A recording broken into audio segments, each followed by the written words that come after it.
We close tonight remembering former White House Press Secretary Jim Brady, who died today. He was severely wounded in the 1981 assassination attempt on President Ronald Reagan and subsequently became a leading advocate for gun control.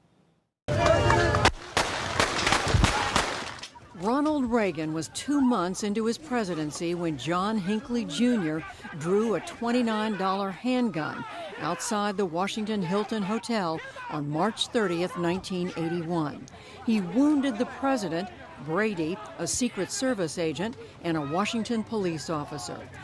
Reagan and his guards fully recovered, but the .22 caliber bullet exploded into Brady's forehead and left him partially paralyzed.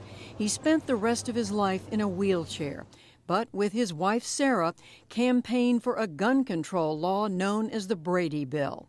President Bill Clinton signed it into law in 1993, helping create the National Instant Criminal Background Check system that remains in use today.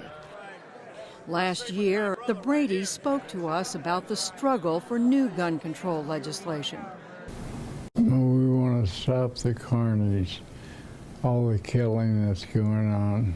Sarah Brady also said she has seen a difference in the gun lobby itself. They have entrenched themselves more deeply, I will say that, and are much bolder today than they were 20 years, 25 years ago. Discouragement is a temporary thing.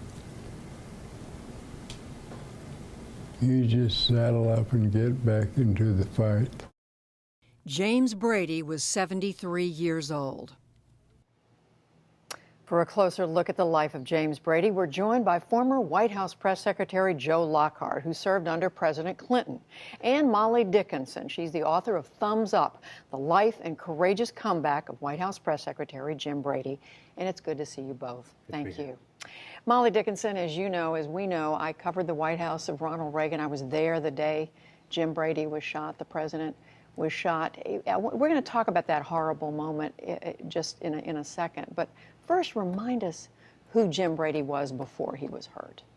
Well, Jim Brady was one of the most attractive people you could ever want to meet. He was the man you wanted to be next to at any party.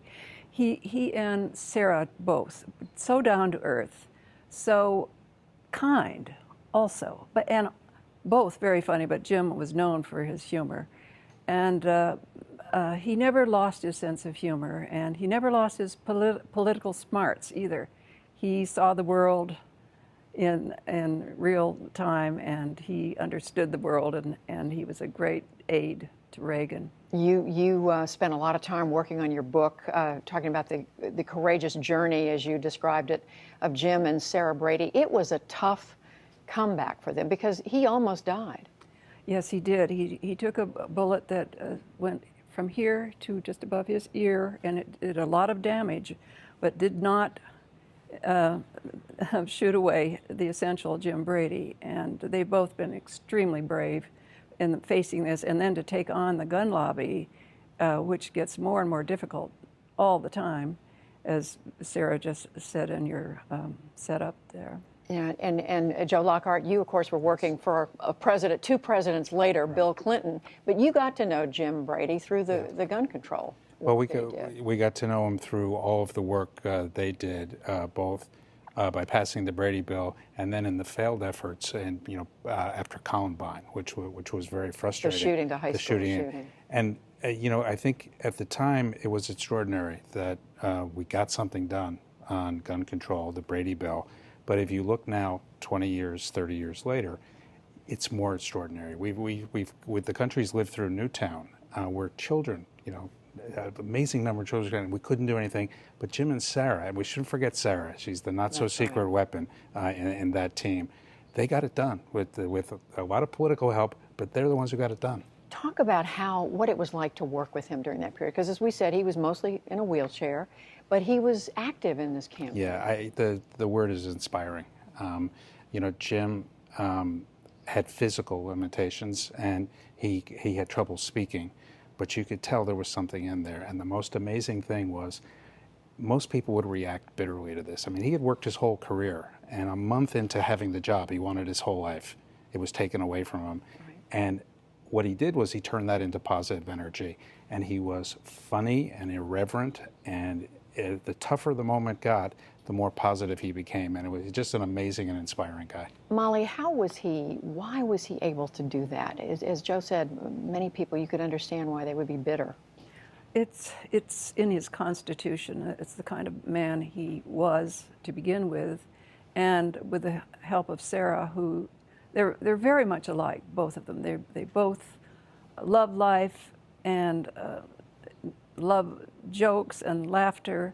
I wanted to point out that the FBI told me that the bullet that hit Jim in the brain would have hit Reagan had it not hit Jim. Because of where he was. Yes, and also the gun that John Hinckley used was illegally bought because he lied on his application to buy it at that time. Right. Probably wouldn't have any trouble today, though. But before this, Joe, Jim Brady was not somebody who, I mean, he had grown, he was a Republican. He worked for a number of Republican office holders in Washington, working on the Reagan campaign as press secretary. This was not an issue that was high for him, that he spent a lot of time on. No, not an issue that, in fact, we weren't debating this issue in 1981. It wasn't at the forefront of the congressional agenda, and it shouldn't be lost that as a Republican and in his circles with Republican friends, as the country became more partisan, he lost friendships because of his willingness to go out and take a stand on this. But the nice part about Jim, as I met him later in his life, was he didn't care. The country was changing. We were becoming more partisan, more intractable. Jim didn't care. He spoke the truth. He was incapable of not speaking the truth, and it was really refreshing. How did he deal with that, with Molly? You spent a lot of time with him. He just had that ability to deal with anything. I think even before he was so gravely wounded, he was willing to say exactly what he thought. Like I'm sure you remember the killer trees incident when Reagan went on and on about how trees were more dangerous than fresh air, and Jim, that they were supposed to be a danger to the environment. Yes, and Jim didn't care. He flying over a forest fire one day, he yelled out, "Killer trees, killer trees," and he was suspended for a week by the Reagan campaign. And there were some in the campaign who felt that he was dangerous to have around because of comments like that. But he was very wise. But he did serve, I think, as a really useful model for a lot of press secretaries, particularly for me, which was even in the toughest of times, it was better to answer something with a joke, with good humor, particularly a joke at your own expense. And I tell people without a doubt, the best day I had in the White House was the day that President Clinton renamed the briefing room in his honor. And you stand there at the podium, and it is just to your right. And I think everyone who's had the job looks at that and understands that you've got to hold yourself to Jim Brady's standard, which is very hard to meet. What you said about a sense of humor, I talked today to Luke Cannon, who covered the Reagans for the Washington Post for a long time, and he was remembering the killer trees comment and how much the press corps enjoyed him, which isn't true of all press secretaries, Joe Lockhart. Yes. And when I went to the White House to interview Reagan for the book, I said, "I'm going to see Reagan today, Jim. What should I do?" And he said, "Oh, so you're going to interview his coot ship, are you?"